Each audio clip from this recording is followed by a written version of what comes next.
1400 سال پیچھے چلے جائیں، صحابہ کرام کا دور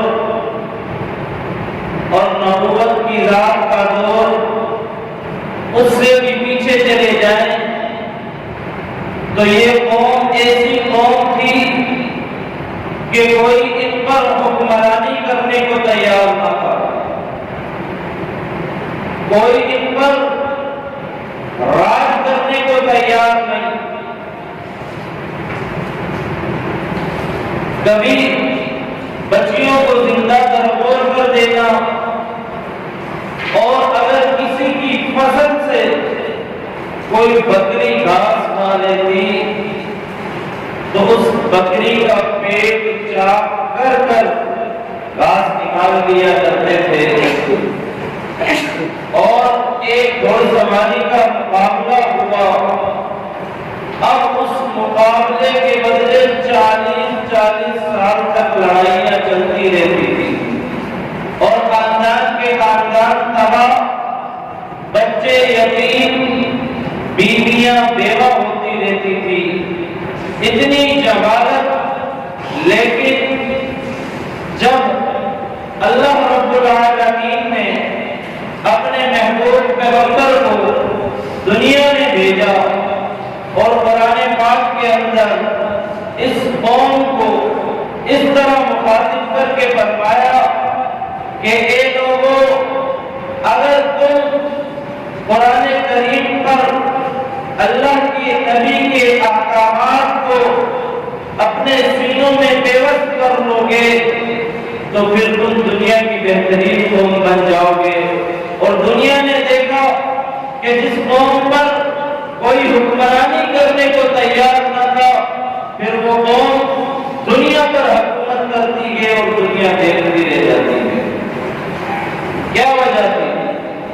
اس کی سب سے بڑی وجہ یہ تھی کہ ان لوگوں نے جب قرآن کریم کو اپنے سینوں میں پیوست کیا اور اس پر عمل کیا، پھر اللہ رب العالمین نے اس قوم کا ذکر قرآن کریم میں کبھی اس طرح فرمایا کہ رضی اللہ عنہم ورضوا عنہ، میں اللہ ان سے راضی ہو گیا، یہ مجھ سے راضی۔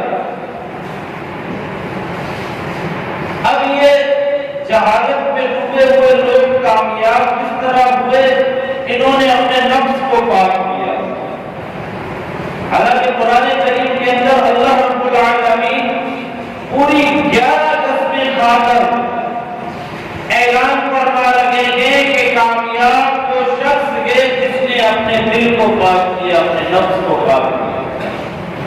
اب آپ اندازہ لگائیں، خالق کائنات کی ذات، اتنی بڑی ذات، اسے کیا ضرورت ہے کہ قسمیں کھا کھا کر یہ اعلان کرے؟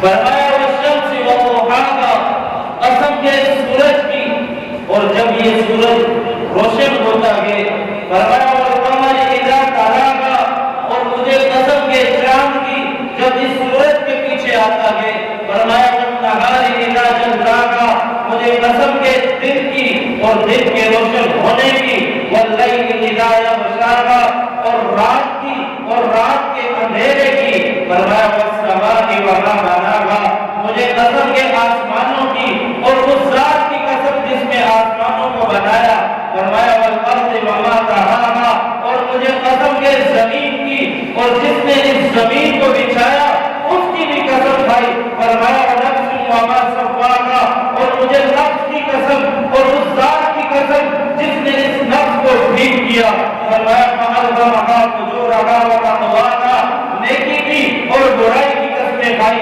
یہ ساری قسمیں کھانے کے بعد اعلان کیا قد افلح من زکاها، کامیاب وہ شخص ہے جس نے زکاها، اپنے نفس کو پاک کیا۔ کامیابی کس چیز میں بتائی؟ فرمایا کامیاب وہ شخص جس نے کیا کیا؟ اپنے دل کو پاک کیا۔ کیا ہم نے اپنے دل کو پاک کیا ہے؟ آج ہمیں ضرورت ہے اپنے دل کو پاک کرنے کی، ہمارا دل جو سیاہ ہو چکا ہے اسے سفید کرنے کی۔ یہ اللہ کے ذکر سے پاک ہوگا۔ جب ہم اللہ کے گھروں میں آنا شروع کر دیں گے یہ خود بخود پاک ہو جائے گا۔ جب ہم ایمانداری میں مبتلا ہو جائیں گے یہ خود بخود پاک ہو جائے گا۔ جب ہم سود کے نظام سے چھٹکارا حاصل کر لیں گے یہ دل پاک ہو جائے گا۔ جب ہم دنیا کی آسائشوں کو چھوڑ دیں گے جو عارضی ہیں، قرآن کریم نے ایک جگہ پر فرمایا بل تؤثرون الحیات الدنیا، یہ جو دنیا کی زندگی ہے یہ عارضی زندگی ہے، فرمایا اس کے مقابلے میں اس کے عوض اس کے بدلے والآخرۃ خیر وابقیٰ، آخرت کی جو زندگی ہے وہ بہترین زندگی ہے اور ہمیشہ والی زندگی ہے۔ اب دیکھیں دنیا کی زندگی زیادہ سے زیادہ 50 سال، 55 60 سال، 65 70 سال، لیکن آخر موت ہے۔ اب بہترین شخص تو ہو گئے، دانا شخص ہو گئے، عقل مند انسان ہو گئے جو دنیا میں رہتے ہوئے آخرت کی فکر کرے۔ کیا کرے؟ آخرت کی فکر کرے۔ دیکھیں یہ زندگی گزر جاتی ہے۔ ہم بھی آج سے پہلے بچے ہوا کرتے تھے، ہم بڑے ہو گئے۔ اب ایک دن آئے گا ہم بھی ان بزرگوں کی لسٹ میں شامل ہو جائیں گے، پتہ ہی نہیں چلے گا، یوں سوچتے ہوں گے کہ یہ کل کی بات تھی، بچپنا بھی گزر گیا، جوانی بھی گزر گئی۔ زندگی میں بالکل اس طرح گزر جانا ہے جس طرح ہم ایک برف کا جو ڈھیلا ہوتا ہے وہ رکھتے ہیں اور اسے ہم دیکھیں وہ کس طرح پگھلتا جا رہا ہے، تو زندگی بھی اسی طرح گھٹتی جا رہی ہے۔ لیکن عقل مند انسان کون ہے؟ جس نے اپنی زندگی میں آخرت کی تیاری کی، فکر کی، موت کی فکر کی اور موت کا ڈر اس کے دل میں رکھا۔ اب دیکھیں اللہ تعالیٰ قرآن کریم میں فرماتے ہیں کل من علیہا فان، ہر چیز نے فنا ہو جانا ہے، جن و انس میں، یہ زمین پرند، یہ ہوائیں، یہ فضائیں، یہ پہاڑ، یہ دریا، یہ ندی نالے، ہر چیز کی فنا ہے۔ فرمایا اگر کسی ذات نے باقی رہنا ہے، اگر کسی چہرے نے باقی رہنا ہے، وَيَبْقَى وَجْهُ رَبِّكَ ذُو الْجَلَالِ وَالْإِكْرَامِ، صرف اور صرف اللہ کے چہرے نے باقی رہنا ہے، باقی ہر چیز نے فنا ہو جانا ہے۔ جب ہر چیز کی فنا ہے تو پھر ہم نے غرور کس چیز کا؟ تو پھر ہمیں چاہیے کہ ہم آخرت کی تیاری کریں، اور آخرت کی تیاری کے لیے بہترین طریقہ یہ ہے اپنے دل کو پاک کرنے کے لیے کہ بندہ اپنی زبان پر اللہ کا ذکر جاری رکھے اور اللہ کے گھر میں اس کی آمد ہوتی رہے۔ جب بھی تمہیں مسجد کا مؤذن پکارے تم اللہ کے حضور پیش ہونے کو آ جاؤ اور اپنے معاملات میں سچائی لے کر آؤ۔ اب ایک اور قرآن کریم کی آیت ہے، اللہ تعالیٰ فرماتے ہیں اینما تکونوا یدرککم الموت ولو کنتم فی بروج مشیدہ، فرمایا تم لوہے کے قلعے بنوا لو، لوہے کے بڑے بڑے قلعے بنا لو اور اس قلعے میں جا کر چھپ جاؤ، کوئی ایسا در باقی نہ چھوڑو جہاں سے کوئی ہوا بھی آ سکتی ہو۔ فرمایا وہاں بھی تمہیں موت کا فرشتہ آ کے موت کا ذائقہ چکھائے گا، یعنی تم موت سے نہیں بچ سکتے۔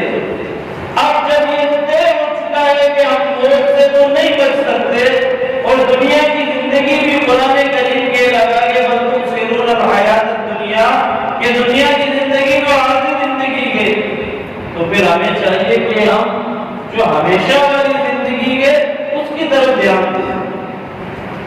ایک اور حدیث میں اللہ کے نبی نے فرمایا لو كانت الدنيا عند الله جناح بعوضة، فرمایا اللہ تعالی کے نزدیک اس دنیا کی حیثیت اگر مچھر کے پر کے برابر بھی ہوتی تو فرمایا ما سقا کافرا منها شربة ماء، تو اللہ تعالی کسی کافر کو پانی کا ایک بوند بھی پینے کے لیے نہیں دیتے۔ یہ دنیا کس کی ہے؟ اللہ تعالیٰ کی ہے نا۔ اب دنیا اللہ تعالیٰ کی ہے، اللہ کے نبی فرما رہے ہیں کہ اس دنیا کی حیثیت اگر ایک مچھر کے پر کے برابر ہوتی تو اللہ تعالیٰ پانی کا جو ایک بوند ہے وہ کسی کافر کے منہ میں جانے نہیں دیتے۔ پتہ چلا دنیا کی کوئی حیثیت نہیں ہے، اصل زندگی آخرت کی زندگی ہے۔ لیکن ہم نے اس کے لیے کیا تیاری کی؟ آج ہمارے دل میں نہ خوف کے نہ ڈر گئے۔ ہاں ہمارے دلوں میں ڈر ہے لوگوں کا، لیکن اس ذات کا ڈر ختم ہو چکا ہے۔ ایک اور حدیث اللہ کے نبی نے فرمایا کہ کسی کالے کو غورے پر، کسی غورے کو کالے پر کوئی فوقیت نہیں۔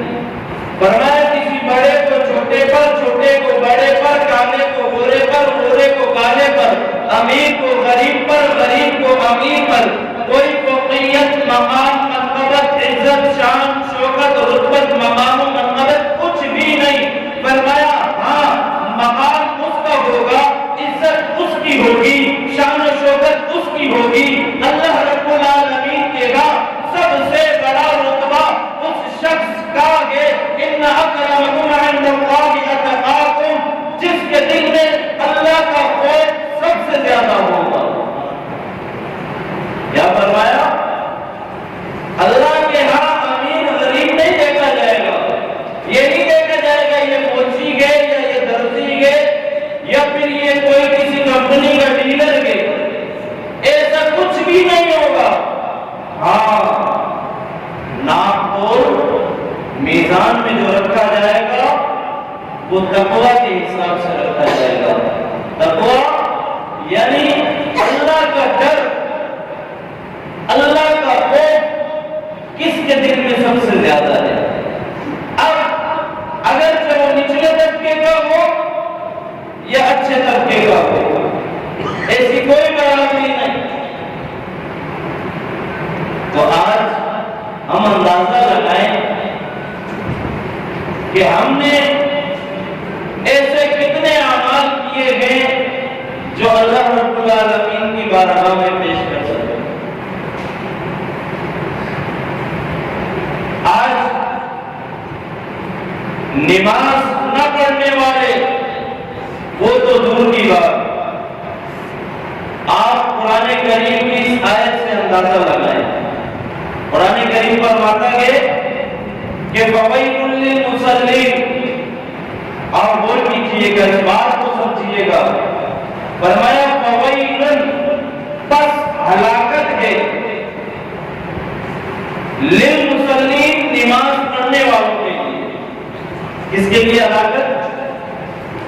اب ایک شخص 5 وقت کی نماز پابندی کے ساتھ پڑھ رہا ہے، تکبیر اولیٰ کے ساتھ پڑھ رہا ہے، باجماعت پڑھ رہا ہے، احسن طریقے سے وضو کر کے آیا ہے، اذان سنتے ہی مسجد کی طرف دوڑ پڑا ہے، لیکن فرمایا فویل، بس ہلاکت ہے اس شخص کے۔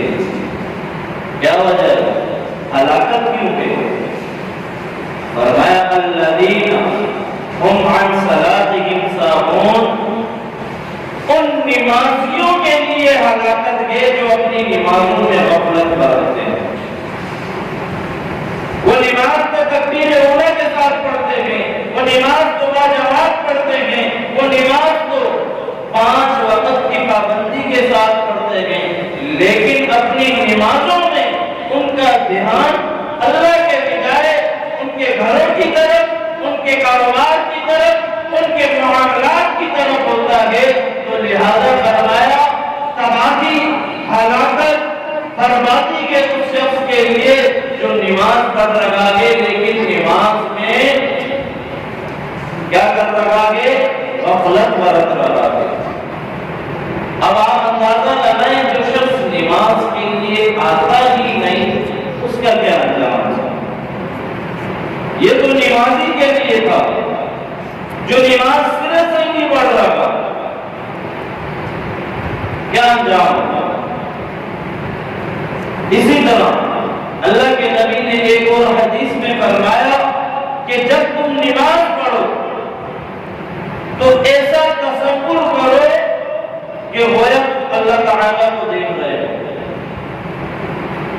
کیا تصور کرو کہ گویا تم اللہ تعالیٰ کو دیکھ رہے ہو۔ اگر تم ایسا تصور نہیں کر سکتے تو یہ تصور کرو کہ اللہ تعالیٰ مجھے دیکھ رہا ہے۔ نماز میں تو ہمارا معاملہ ایسا ہونا چاہیے کہ اگر میں یہ تصور نہیں کر سکتا کہ میں اللہ تعالیٰ کو دیکھ رہا ہوں تو یہ تصور کروں کہ اللہ تعالیٰ مجھے دیکھ رہا ہے۔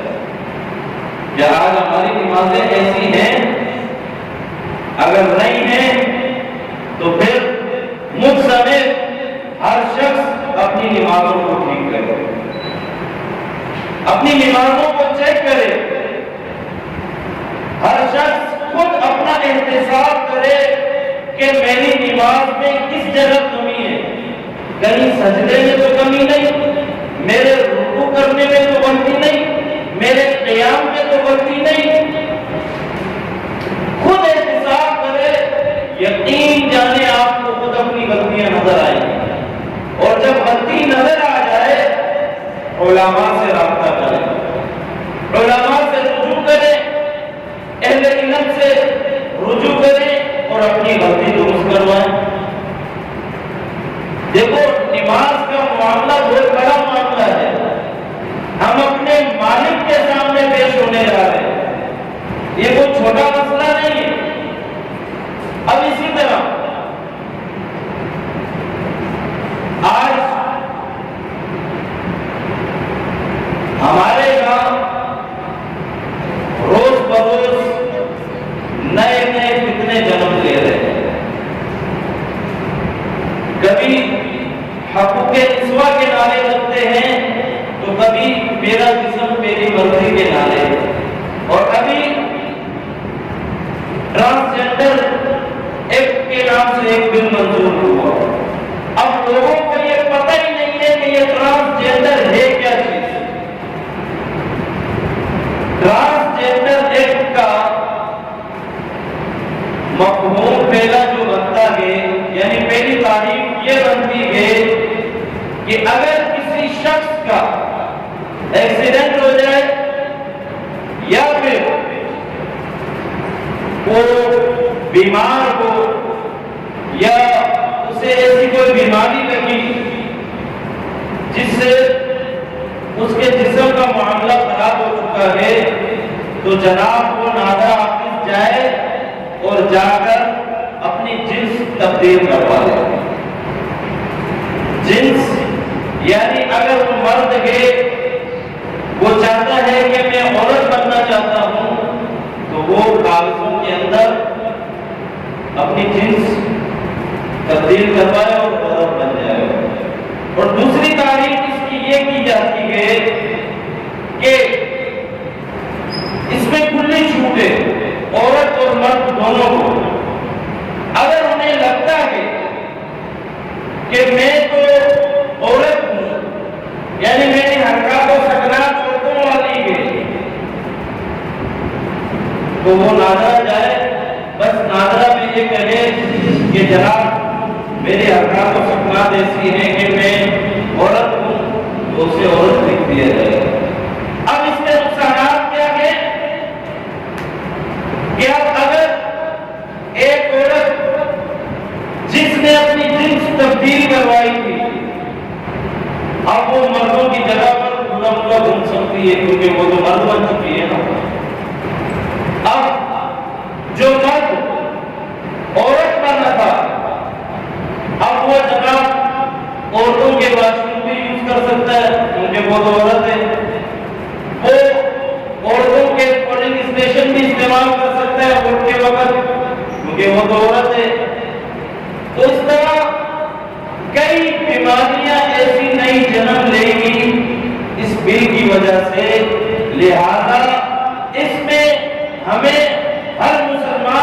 اپنا کردار پیش کرنا چاہیے۔